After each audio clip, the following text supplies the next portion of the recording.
activité, j'amène les femmes à accepter de rayonner. Quelles que soient les situations de vie qu'elles traversent, ça peut être le jour de leur mariage, même si elles sont dans des situations de remariage, une deuxième, une troisième fois, ou un premier mariage à 50 ans, ça peut être une situation un peu différente comme ça. Ça peut être au quotidien, par les accompagnements que je fais, pour aller chercher au fond d'elles les pépites et leur permettre de les libérer et de rayonner simplement, de donner le meilleur d'elles-mêmes dans leur image. Et puis ça peut être à travers des épreuves comme le cancer. Et là c'est ma casquette artisanale en fait que je sors. J'ai créé un foulard pour couvrir l'alopécie. De là j'ai créé d'autres accessoires qui sont coordonnés, coordonnables en couleurs. Et l'idée, c'est vraiment ça, c'est qu'on traverse des périodes de vie qui sont parfois très compliquées, qui sont des vrais challenges, des moments de survie, mais que même de ces moments-là, on peut faire des moments où on se trouve belle et où on se met en avant. Et tu as vu, c'est magnifique parce qu'il y a un rayon de soleil qui est arrivé à ce moment-là, donc c'est extra.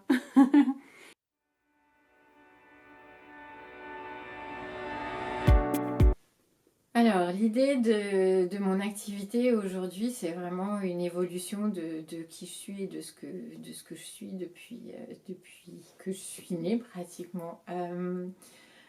J'ai commencé par avoir un autre métier. Je travaillais dans le secteur bancaire. J'ai travaillé à l'étranger pendant 6 ans.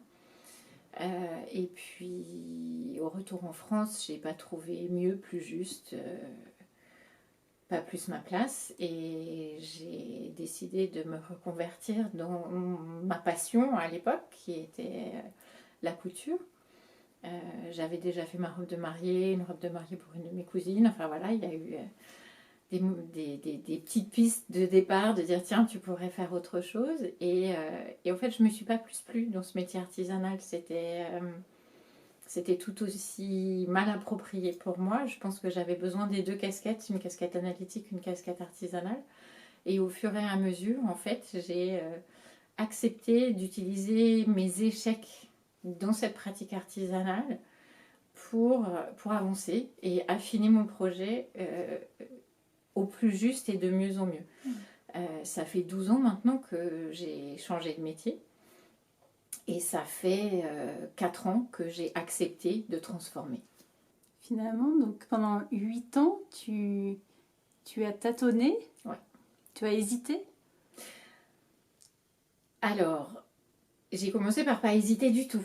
Et j'ai été salariée d'un atelier de couture sur mesure à la suite de ma formation. Et l'atelier a fermé. Au bout d'un an, ils ont déposé le bilan. Et un des deux associés a remonté une affaire tout seul. Il m'a pris en freelance. Donc c'est à ce moment-là que je me suis installée en fait à mon compte pour pouvoir être en freelance, travailler en freelance pour lui. Et cette situation-là a dû perdurer 3 ou 4 ans. Et j'étais dans une espèce d'état très inconfortable où je ne pouvais pas développer mon activité pour moi toute seule parce que je devais garder du temps pour lui.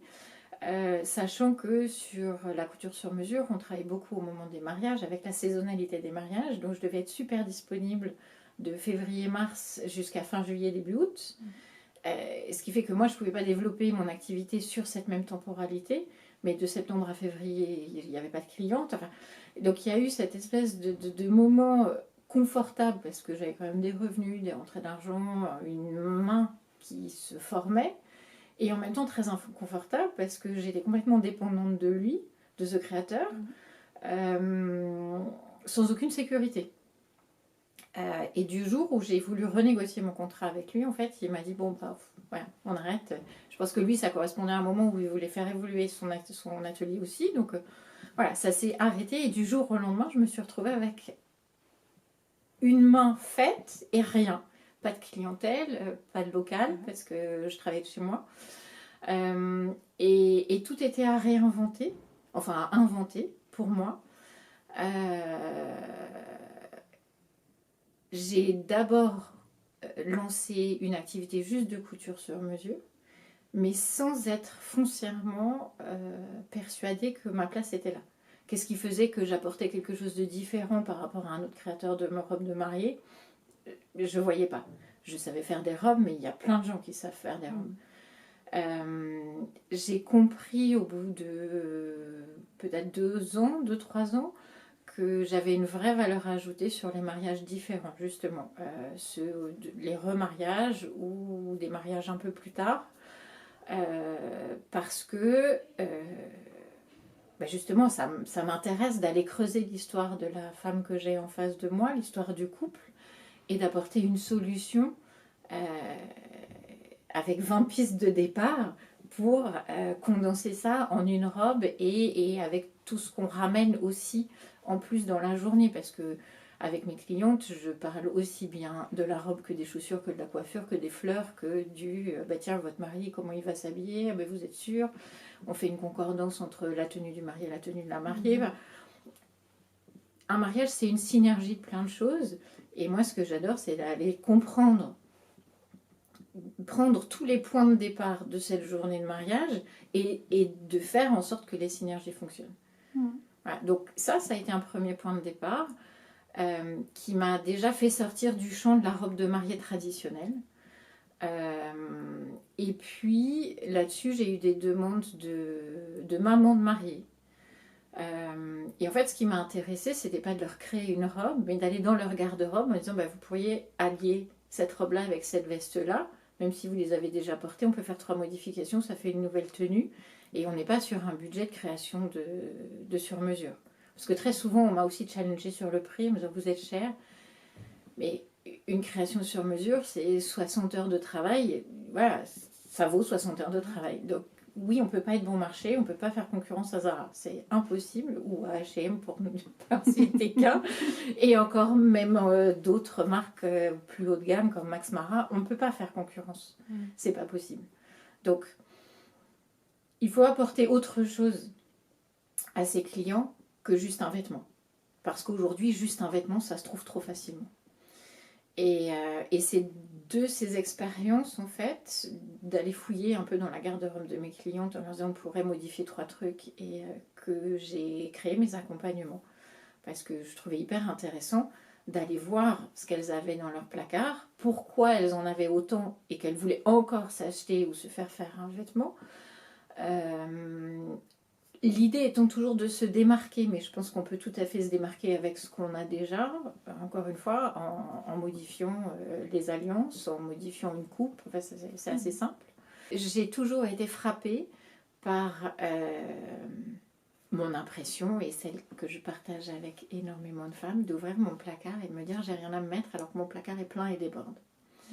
Et c'est ce j'ai rien à me mettre alors qu'il y a quantité de choses qui m'a toujours interrogée. Et ce que je vais travailler aujourd'hui avec mes clientes en accompagnement, c'est ça. C'est pourquoi est-ce que vous pensez que vous n'avez rien à vous mettre alors que votre placard déborde? Où est le problème? Le problème, il n'est pas dans le placard, il n'est pas dans l'offre de vêtements en magasin. Le problème, il est à l'intérieur. Et c'est pour ça que dans mes accompagnements à l'image, je ne peux pas me contenter de faire du relooking, juste appliquer 3 règles et dire clac, clac, clac, c'est ça qui va vous aller. Parce que je vais creuser à l'intérieur pour aller comprendre, encore une fois, où est le manque, où est la faille, notamment dans le rapport de la femme avec son miroir. On a un énorme miroir déformant en fait entre un miroir plat et nous, dans le regard qu'on porte sur son corps et sur son image. Et c'est ça qui m'a donné envie d'aller le travailler en fait.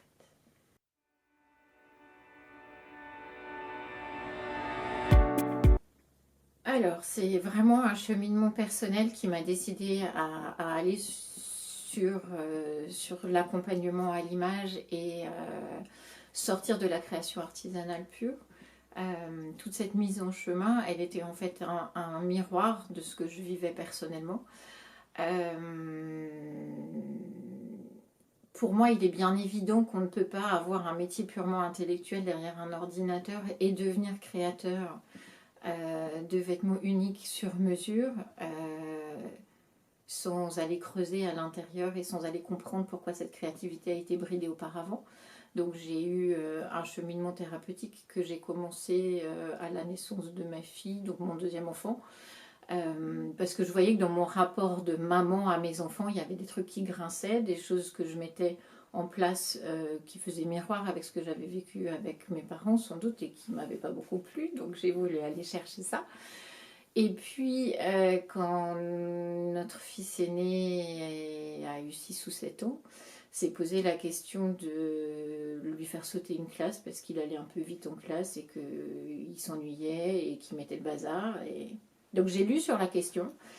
Et je me suis beaucoup reconnue dans ce qu'il était dit des enfants à haut potentiel. Alors j'ai lu sur l'adulte haut potentiel et je me suis beaucoup reconnue. Donc j'ai lancé une démarche diagnostique à partir de là et ça a été un premier révélateur pour moi de dire j'ai réussi à arriver, j'avais 36 ans à cette époque-là, j'ai vécu 36 ans de ma vie en étant à côté de mes pompes complètement.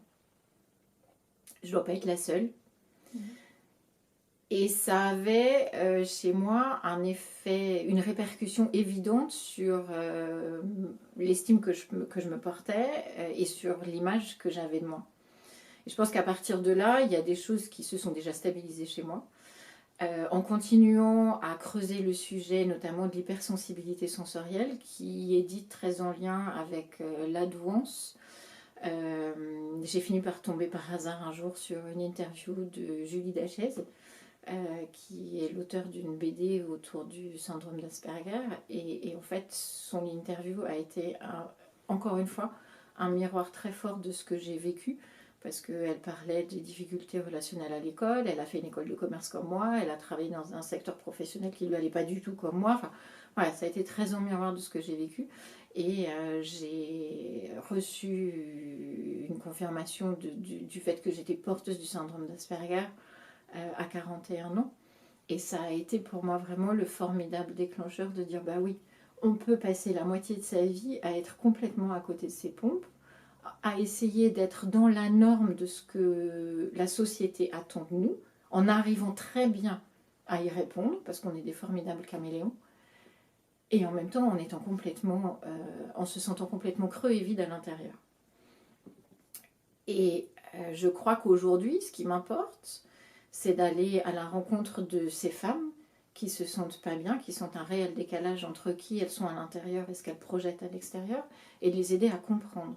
Donc il y a toute une démarche psychologique, mais encore une fois, je ne suis pas psychologue, même si je fais superviser mon travail, parce que ça me semble important de temps en temps de pouvoir avoir quelqu'un qui m'aide, mais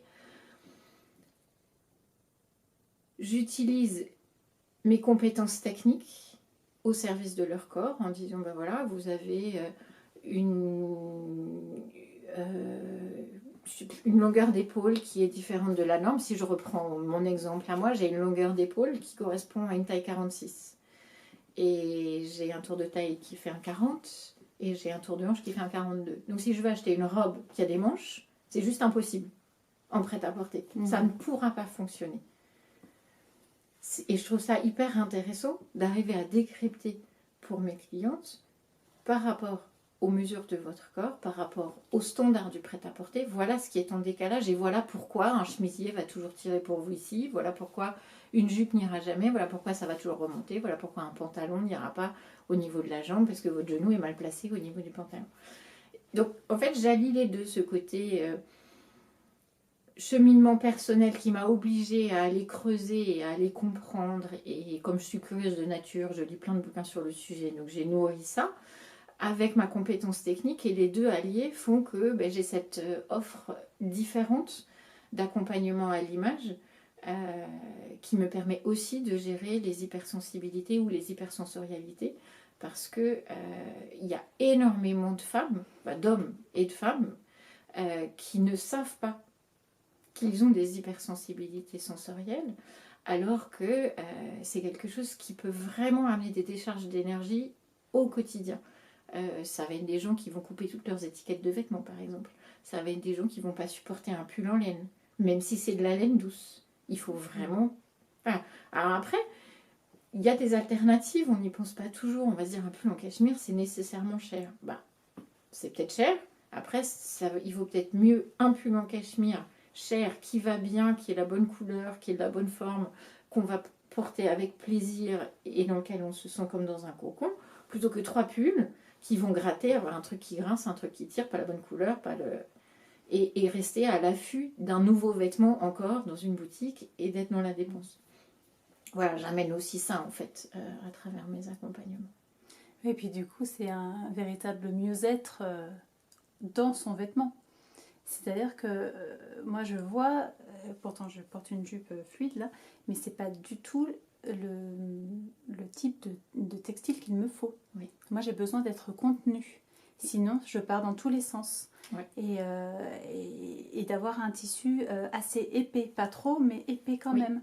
Voilà, c'est intéressant parce que effectivement sinon ça pousse à la dépense, mais surtout ça pousse au mal-être. Je pense à tous les gens qui se disent bah, je pourrais jamais mettre un chemisier parce qu'effectivement ça tire au niveau de la poitrine. Ouais. Ben oui, mais peut-être que finalement si tu changeais 2-3 trucs, enfin pas en toi, mais dans la coupe de vêtements, et peu importe si tu prends du 42, même si tu fais du 40 d'habitude, ben, c'est pas grave. Enfin, c'est déculpabiliser et se dire bah, finalement je ne suis pas hors norme, je suis moi. Voilà. Alors, j'ai un vrai problème avec la norme. Donc, c'est très intéressant cette conversation parce que qu'est-ce que ça veut dire une norme par rapport à un corps? Ça voudrait dire qu'il existe un standard absolu de un corps de femme, parce que là on parle de femme et d'une garde-robe de femme. Un corps de femme doit mesurer 1,64 m. Un tour de poitrine doit être absolument de, je sais pas, 90, mettons. Avec une hauteur de poitrine de 17 cm ou 17 cm et demi éventuellement. Enfin, ça ne veut strictement rien dire. Une norme, qu'est-ce que c'est? Si on imagine une page A4 avec plein de petits points qui vont être toi, qui vont être moi, qui vont être ma voisine d'atelier ici et ma voisine d'atelier en face, on est plein de petits points de couleur partout sur cette page A4. La norme, c'est le point noir du milieu. Donc ça veut dire que moi qui vais être là, il faut que je rentre dans le vêtement qui est là, et toi qui es là, il faut que tu rentres dans le vêtement là. Mais ma voisine de gauche, elle doit rentrer, qui est là, elle doit rentrer dans le vêtement là, et ma voisine de droite qui est là, elle doit aussi rentrer dans le vêtement là. Et ça ne peut juste pas fonctionner. Pourquoi est-ce que la maille aujourd'hui se vend tellement bien? Parce que la maille, c'est souple, ça s'étire, donc on a moins cette sensation d'être mal, d'être étriqué. On a moins de problèmes de boutons devant parce qu'ils ont éradiqué le problème, il n'y en a pas.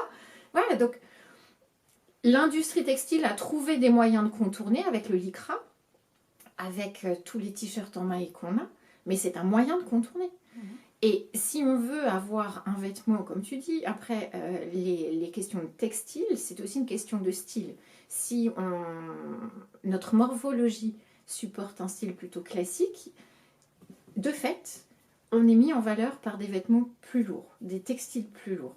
Si on est mis en valeur par des choses plus romantiques, à fleurs, on est plus mis en valeur par des choses comme la mousseline ou des choses hyper vaporeuses. Ça, c'est une question de style et de constitution du corps, d'une certaine manière. Et ben, si tu es mise en valeur par quelque chose de lourd et que c'est pas la mode, qu'est-ce que tu fais? Et moi, voilà, c'est tout ça que j'aime travailler avec mes clientes, parce que qu'est-ce que tu fais? Il y a des solutions. Il faut vraiment sortir de sa zone de confort et il faut sortir de l'idée que tu vas descendre dans la rue ou aller au centre commercial d'à côté et que tu trouveras nécessairement quelque chose. Peut-être que ce que tu vas trouver, ça va se trouver en Allemagne ou en Grande-Bretagne ou au Danemark. C'est possible, mais ça existe.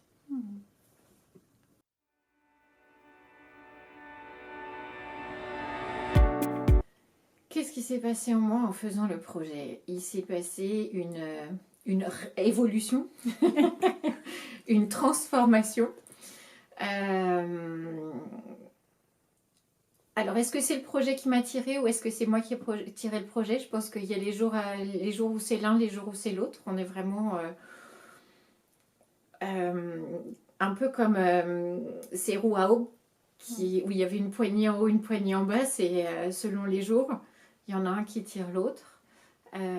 Selon les jours, l'énergie, la forme.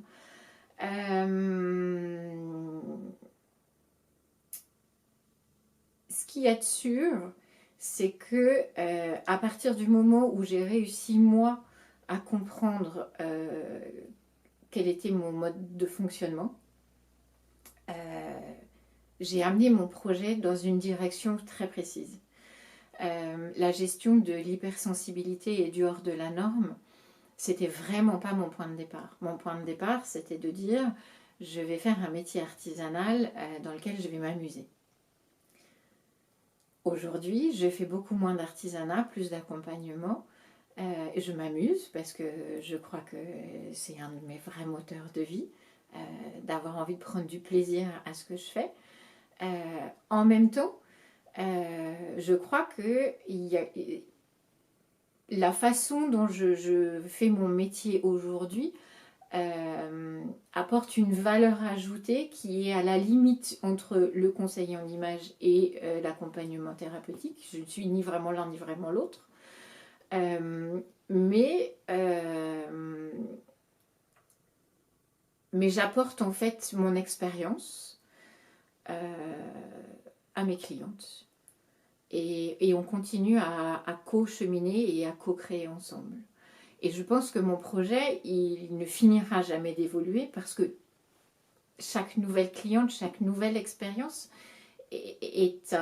alors j'aime pas bien le terme, mais c'est celui qui me vient là tout de suite, un moyen de continuer à mieux affiner mon offre et à apporter quelque chose d'encore plus juste. Ça te nourrit finalement? Ah bah moi complètement. Voilà.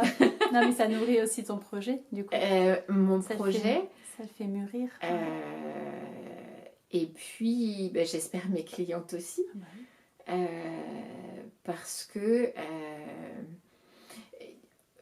même les synchronicités font que les problématiques de l'une vont nourrir les problématiques de l'autre. Enfin, c'est toujours hyper intéressant à partir du moment où on croit aux synchronicités et où on est un peu attentif à elles, c'est hyper intéressant de voir que, bah, tiens, j'ai une problématique avec une cliente qui me permet de répondre à une question qu'on m'a posée il y a 3 mois et à laquelle je n'avais pas forcément la réponse ou je ne savais pas comment l'amener. Ça y est, ça arrive et enfin je peux livrer. C'est aussi l'avantage, mes accompagnements, je les fais sur 1 an. Il y a beaucoup de gens qui me contactent en disant ah oui, on met un accompagnement à l'image, moi j'ai besoin que ça soit rapide.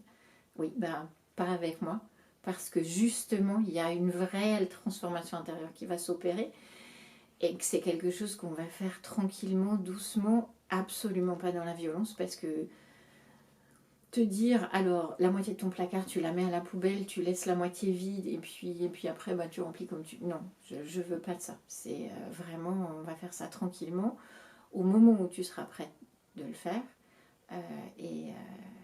Et donc tranquillement ça prend du temps.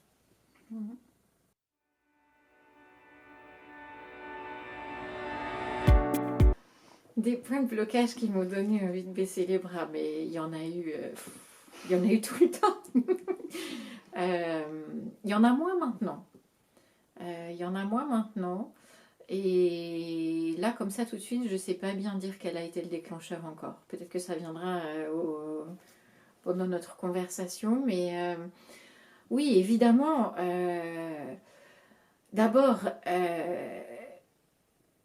changer de métier pour faire quelque chose qu'on aime passionnément et arriver à ce point où on se sent dans une impasse en disant mais en fait c'est toujours pas ça, c'est horrible.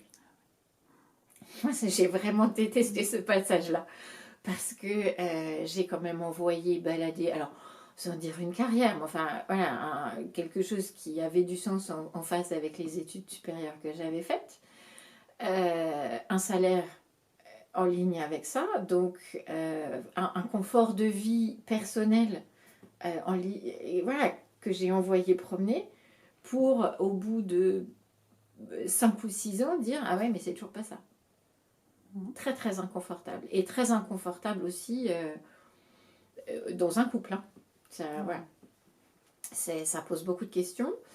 Après, le miroir qu'on m'a renvoyé, ça a aussi été mais tu sais pas ce que tu veux, quoi. T'as fait tout ça et tu sais toujours pas. Vivre cet inconfort-là, ça a été quelque chose. Parce qu'en plus, c'était... quel âge on avait j'avais, ouais, ben c'est à peu près au moment de mon diagnostic HP, donc 35, 36, 37 ans, où mes copains commençaient à avoir, eux qui étaient restés donc, dans une ligne de carrière, ça faisait 15 ans de carrière qu'ils avaient derrière eux, donc des postes de direction, des salaires très très décalés par rapport à ce que moi je pouvais arriver à toucher. à dégager. Hyper inconfortable ça. Et puis je crois que le dernier gros coup de mou, je plaque tout, il date d'il y a un peu moins de 2 ans, où j'étais accompagnée par 2 coachs, une un peu très très loin, enfin voilà, c'était très ponctuel, mais assez profond comme accompagnement, mais de loin en loin, et une autre qui était là plus au quotidien sur la gestion de l'entreprise. Et un jour, je leur ai envoyé un mail en leur disant je ferme ma boîte. Tout en disant j'ai conscience que je la ferme pas réellement parce que j'ai des clientes en ce moment, j'ai des projets. J'étais trésorière de mon syndicat d'artisans, donc voilà, dans les faits, je fermais pas, mais intérieurement, je tournais une page ce jour-là. À la suite de ça, je pense pas travailler du tout pendant 4 ou 5 jours, ce qui est assez inhabituel pour moi parce qu'en fait, j'aime travailler et être en vacances tout le temps. Donc, voilà, tous les jours, il y a des idées, des choses à noter. Et là, j'ai vraiment tout fermé et je me suis occupée de mes enfants, c'était bien. Pour repartir. Et je pense que c'est le moment où je me suis finalement autorisée à faire ce que j'avais vraiment envie de faire, à aller toucher l'hypersensibilité de mes clientes et leur dire venez, on va y aller ensemble.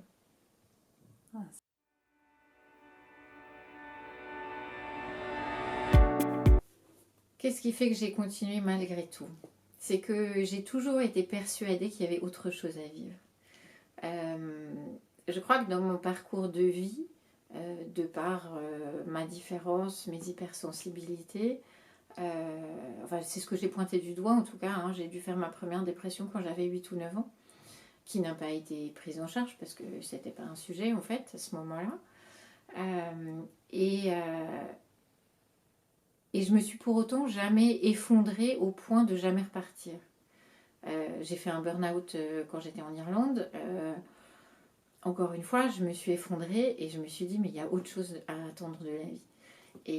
Et encore aujourd'hui, je crois qu'il y a toujours autre chose à attendre de la vie. Et puis, je pense que j'ai aussi appris à faire confiance à la vie, en fait. C'est devenu très évident depuis 2 ans. Je pense que c'était déjà là avant, même si l'évidence n'était pas là. C'est qu'en fait, c'est pas moi qui mène la danse. Moi, j'ai des envies. J'ai envie de gérer l'hypersensibilité, j'ai envie de rallumer la lumière chez les femmes parce que un petit point de lumière, ça réchauffe et ça va réchauffer un foyer avec un conjoint et des enfants. Et si tout ce petit monde va mieux, c'est toute la famille élargie qui va mieux. Et au final, c'est toute la société qui va mieux. Donc il y a un peu cette ambition-là derrière. Mais j'ai aussi appris que les choses qui ne doivent pas se faire ne se font pas. Et que j'ai beau avoir un mental en béton armé, ça restera mon mental et que mon mental ne sait qu'une toute petite partie des choses, de ce qui est possible et de ce qui est juste aussi. Et qu'à partir du moment où on considère que ce qui est juste arrive au bon moment, avec la bonne personne, et que ça peut être simple, tout devient simple.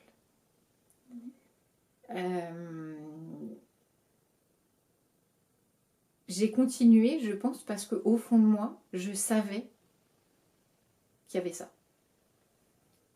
Je ne me l'explique pas. Hein. Mais aujourd'hui, où je vis ça, il y a énormément de choses qui m'arrivent sans que je demande vraiment. Je plante des graines. Celles qui poussent très facilement. Et celles qui ne doivent pas, j'apprends à les lâcher. Et là, très récemment, sur mon projet de foulard, Scarflet, il y avait vraiment quelque chose qui bloquait. Et j'ai fini par dire à une coach qui m'accompagne sur le développement de mon entreprise, peut-être que c'était une fausse bonne idée. Dans la semaine qui a suivi, il y a 2 choses qui ont fait que ça s'est débloqué. Donc, voilà. Je crois qu'au fond de moi, il y avait cette certitude que la vie pouvait être comme ça, sans arriver à comprendre comment jouer le jeu.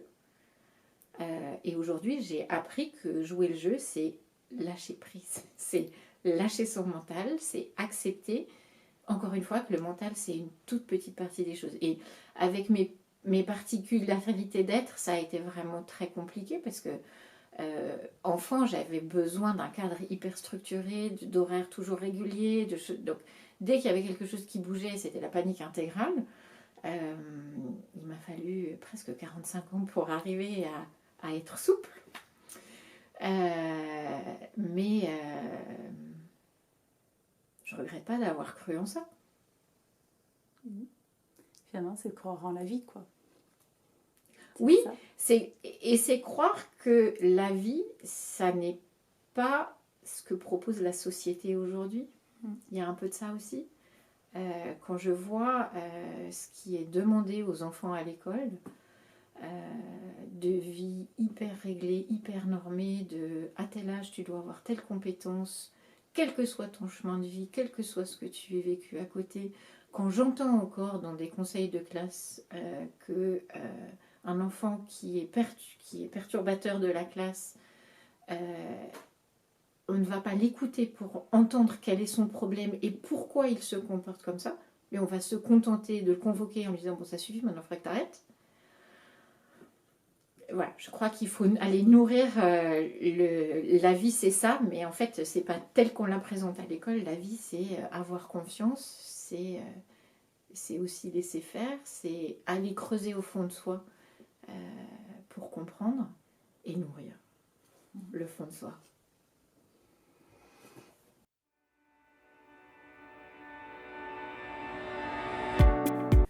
Est-ce que je pense qu'on peut arriver seul à développer un business Non.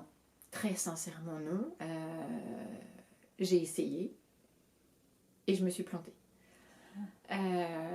Je crois d'abord qu'en France, on est éduqué à ne pas entreprendre. On est éduqué à être de bons salariés. On est éduqué à se reposer sur une équipe. On est éduqué à ce que, quand on part en vacances, il y a quelqu'un qui fait le boulot à notre place. On est éduqué à avoir au moins 5 semaines de congés payés par an, voire 9 si on a des RTT. Quand on est entrepreneur, la dynamique, elle est complètement différente. Une des coachs qui a accompagné mon activité m'a dit un jour, et si c'était tous les jours dimanche? Ok, si c'était tous les jours dimanche. C'est quoi la vie si c'était tous les jours dimanche? Est-ce que juste je fais des barbecues? Ou est-ce que tous les jours, je suis détendue comme on envisage un dimanche, et en même temps, je fais avancer mes projets. Et moi, c'est comme ça que je l'envisage en fait. Qu'est-ce que ça veut dire? Ça veut dire que aujourd'hui, où en plus, voilà, j'ai plus mes enfants à plein temps, donc j'ai une liberté de temps qui est différente. Mon temps de repos peut très bien être un mercredi et un jeudi. Mais est-ce qu'un temps de repos pour moi, c'est un temps où je ne travaille pas à mon activité? Non, parce que ça va être un temps où je pose mon cerveau sur les dossiers peut-être comptables et financiers, très bien, mais en même temps, c'est un temps où je vais écrire. Parce que justement, il y a 350 idées qui vont sortir et qu'elles ont besoin de sortir. Et si ce week-end-là, je suis partie au bord de la mer, rien qu'en regardant la mer un quart d'heure, j'ai trois idées d'articles de blog qui me viennent. Donc, on ne peut pas y arriver seul parce qu'on a aussi besoin d'apprendre à déjouer ce qu'on nous a appris à l'école, que le travail c'est du lundi 9h au vendredi 18 ou 19 ou 20h, et que le samedi et le dimanche c'est fait pour se reposer. Moi ça a été déjà quelque chose que j'ai eu besoin d'apprendre en fait, ou de désapprendre pour travailler autrement. Après, on est aussi, je crois, dans l'entreprise, dans le monde du salariat, incité à être des hyper spécialistes. Quand on est entrepreneur, on devient un hyper généraliste ou un hyper spécialiste de tout. Mais on ne peut pas être spécialiste de tout. On ne peut pas savoir faire un très bon site internet et savoir très bien communiquer sur les réseaux sociaux et savoir très bien monter un vêtement et savoir très bien conseiller une cliente et savoir très bien faire sa compta. Et il y a un moment où on peut être bon, mais en fait, je crois qu'il faut savoir être suffisamment bon pour pouvoir aider l'autre à faire. Et l'autre va être un webmaster, va être quelqu'un qui va travailler pour nous. On ne peut évidemment pas tout financer. Donc il y a un moment où on implose un peu en termes de volume de travail et de compétences, mais il faut savoir se décharger à ce moment-là des choses les plus lourdes. Et se décharger va peut-être être, dans un premier temps, se faire coacher. Pour avoir ce miroir, en fait, de quelqu'un qui dit où sont les priorités aujourd'hui. Parce qu'en fait, c'est un peu ça le jeu de l'entrepreneur. C'est d'arriver à gérer les priorités.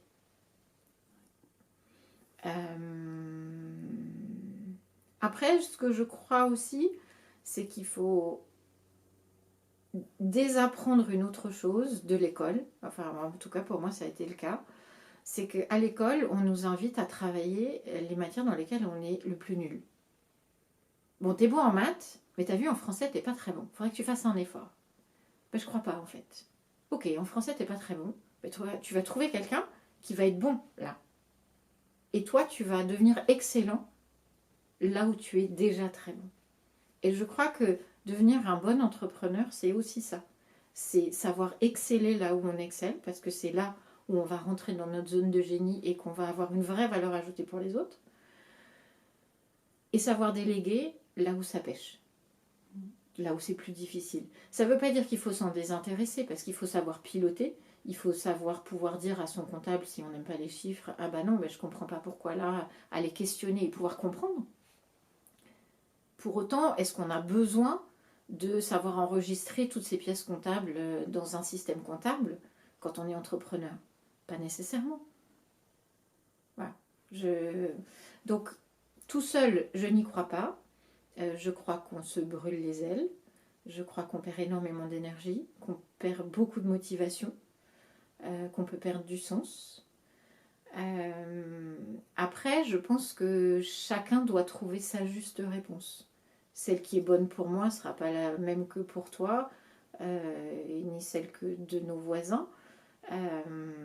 Et ça, je pense que c'est en se connaissant soi, en connaissant ses forces et ses faiblesses, qu'on peut arriver à trouver les bons intervenants pour nous.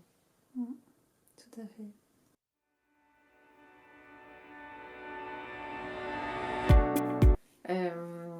Mes conseils pour quelqu'un qui souhaiterait se lancer dans l'aventure de l'entrepreneuriat.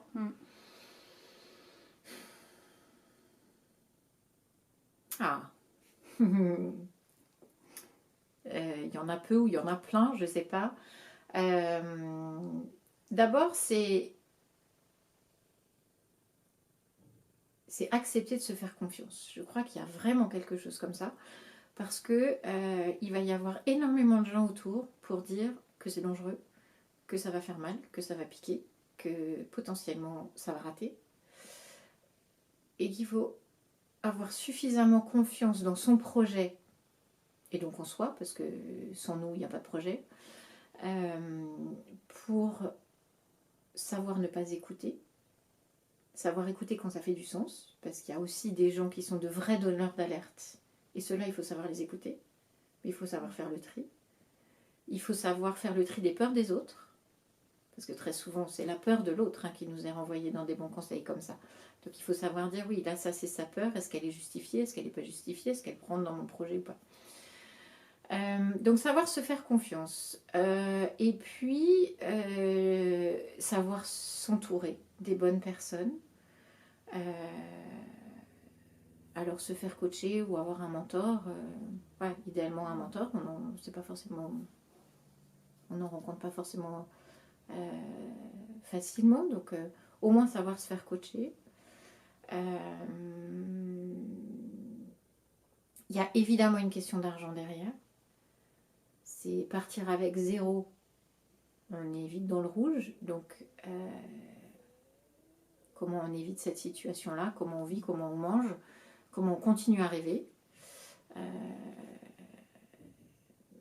Voilà, nous, ce sont nos finances personnelles qui ont alimenté mon activité.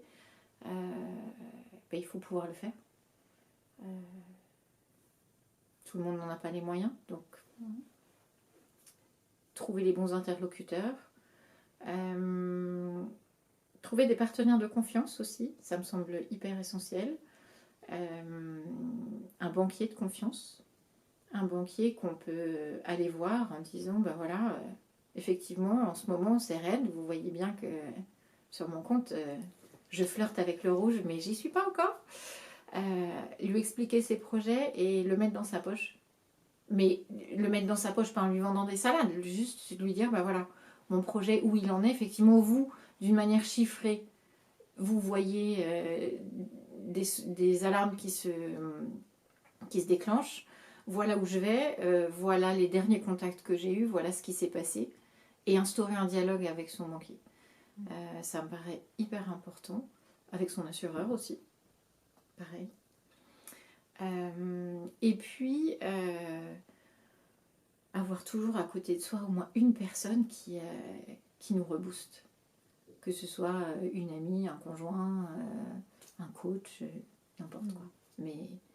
Mais quelqu'un qui est une source d'énergie vers qui on peut se tourner dans les coups de mou et en disant bah, là je sais plus où je vais, je sais plus comment j'y vais et qui rallume en fait un petit peu notre flamme au moment où elle s'estompe.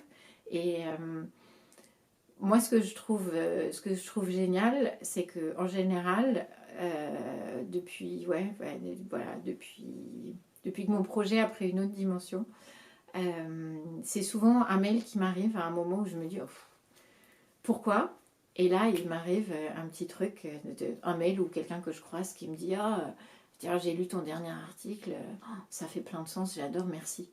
Ah bon, bah d'accord, je vais continuer. Et je crois que si on a envie d'aller vers l'entrepreneuriat, c'est qu'on a une vraie quête de sens. Personnellement, j'ai pas su la trouver au sein de l'entreprise et de l'entreprise qui n'était pas la mienne. Ce que j'entends aujourd'hui des salariés autour de moi, c'est que aucun n'y arrive. Donc je crois qu'il y a vraiment ça. Le sens de sa vie, on ne peut pas passer à côté. Donc oui, évidemment y aller. Ne pas y aller seul. Et faire confiance à son intuition. Parce que c'est l'intuition qui va faire qu'on va rencontrer le bon banquier, le bon assureur, le bon webmaster, le bon... Et si on a un clignotant rouge qui s'allume en disant « n'y va pas », accepter de ne pas comprendre et de ne pas y aller. Il y a autre chose derrière. Voilà, à titre d'exemple, l'atelier dans lequel on est ici, je ne savais même pas que la briqueterie existait il y a un an. Alors que j'avais cherché des espaces de coworking pour artisans pendant des années sans jamais en trouver. J'étais propriétaire d'un appartement dans lequel je travaillais. Et puis on a décidé avec mon mari de le vendre, cet appartement, parce qu'il nous coûtait trop cher. Et puis il n'était pas suffisamment fonctionnel en fait pour que j'ai envie de continuer à dépenser de l'énergie et du temps pour le réaménager. Et on l'a mis en vente à un moment où j'avais pas de solution de repli, d'autre que de revenir travailler à la maison avec tout le matériel que tu vois ici, donc mes machines, ma table de coupe, enfin voilà, donc c'est pas très sexy dans son salon. L'appartement s'est vendu en 24 heures et entre le moment où l'appartement a été mis en vente, on a signé la promesse de vente, j'ai entendu parler de la briqueterie et j'avais loué mon espace en 3 jours. Voilà.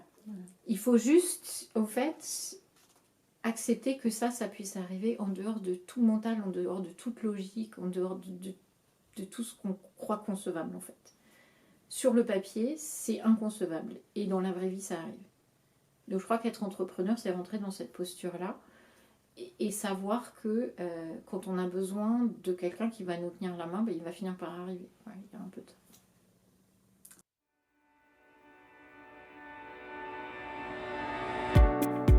Est-ce qu'il y a des choses que je referais différemment ? Oui, depuis 12 ans, bien évidemment. Alors, sur mon parcours personnel, je crois que j'aurais pas pu aller plus vite. Parce qu'il y a eu des synchronicités avec mes enfants à l'âge qu'ils avaient et qu'il fallait que ça se prenne place à ce moment-là. Maintenant, je me ferais bien évidemment accompagner plus tôt. Je ne me contenterai pas non plus au moment de changer de métier d'un simple bilan de compétences. Un bilan de compétences, c'est bien, ça permet de faire le point. En même temps, ça se fait assez vite. Et on ne va pas forcément gratter les fonds de tiroir. Qu'est-ce que j'entends par gratter les fonds de tiroir? En termes de compétences essentiellement. Moi, je crois que mon bilan de compétences ne m'a pas fait assez comprendre en miroir quelles étaient les compétences de mon métier d'avant dont j'allais avoir besoin dans mon nouveau métier. Et il y a beaucoup de compétences que j'ai refusé d'amener. J'ai eu un poste d'expert comptable dans une banque pendant un moment. Et j'ai voulu déléguer toute ma compta parce que j'étais artisan et je voulais surtout plus faire de compta. Bon, c'était peut-être pas la bonne passerelle.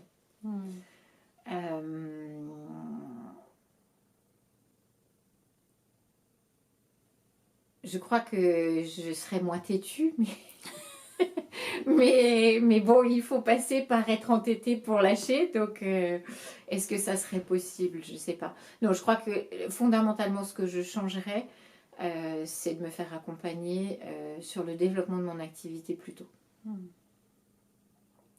Ne pas croire qu'un bagage d'école de commerce, même si c'est un bagage d'école de commerce où on est censé avoir appris à gérer une activité, une entreprise, la communication, ne pas croire que ça suffit. Ça reste de la théorie d'école. De la théorie d'école en plus faite pour un public qui sera salarié d'une grosse boîte, d'une multinationale, et quand on se retrouve tout seul à tout gérer, on est dans des structures mentales complètement différentes. Et voilà, j'aurais perdu beaucoup moins de temps à me faire aider par des gens qui sont spécialistes des petites structures beaucoup plus tôt. Je crois que ce qui est aussi intéressant et que j'aurais pu faire autrement plus tôt, c'est de rentrer dans des réseaux professionnels en phase avec ce que je fais. Syndicat d'artisans, évidemment, mais aussi accompagnants et en fait, ou alors même dans des réseaux multicompétences où là on devient complémentaires les uns des autres en fait. Je crois que avoir ces réseaux professionnels, c'est aussi avoir des gens en face de nous qui vivent les mêmes types de questionnements, pas forcément au même moment, donc ils peuvent apporter une réponse, qui peuvent nous aider à chercher, qui peuvent nous mettre en relation avec d'autres personnes qui vont avoir la réponse.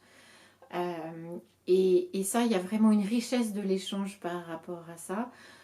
Qui peut aller de trouver un fournisseur sur un tissu hyper particulier, tout seul on n'arrive pas à trouver, parce que quand on va dans des salons professionnels type Première Vision à Villepinte, le ticket d'entrée d'achat c'est 50 mètres.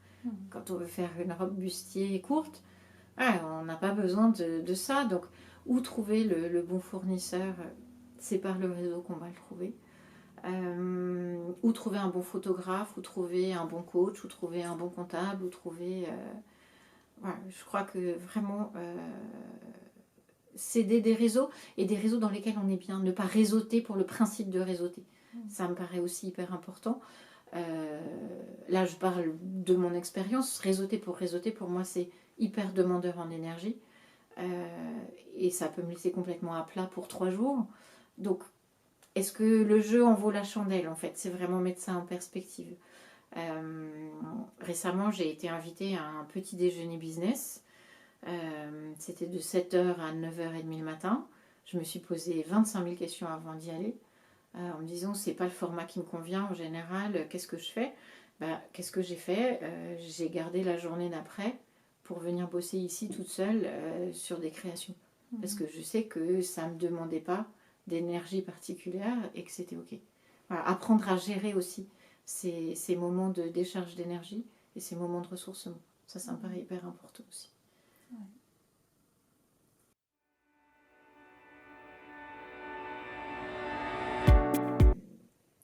Avoir l'audace d'être soi, c'est accepter d'aller fouiller sa zone d'ombre. C'est aller voir là où on a mal pour en faire ressortir la lumière. C'est pour moi aujourd'hui assumer de dire que je suis porteuse du syndrome d'Asperger sans craindre le jugement des autres, sans le vivre comme une étiquette. C'est simplement avoir compris que j'avais un mode d'emploi d'être différent de la norme et aujourd'hui savoir l'utiliser. Avoir l'audace d'être soi, je crois que c'est vraiment ça. Il y a une phrase de Michel Audiard qui dit quelque chose comme heureux soient les fêlés, ils laisseront passer la lumière. C'est aller, oser aller regarder ces fêlures et rallumer la lumière derrière. Et le vivre. C'est pas forcément aller dire je suis comme ci, je suis comme ça, ma différence elle est là. C'est juste le vivre et le vivre sereinement pour pouvoir rayonner à travers ces fêlures.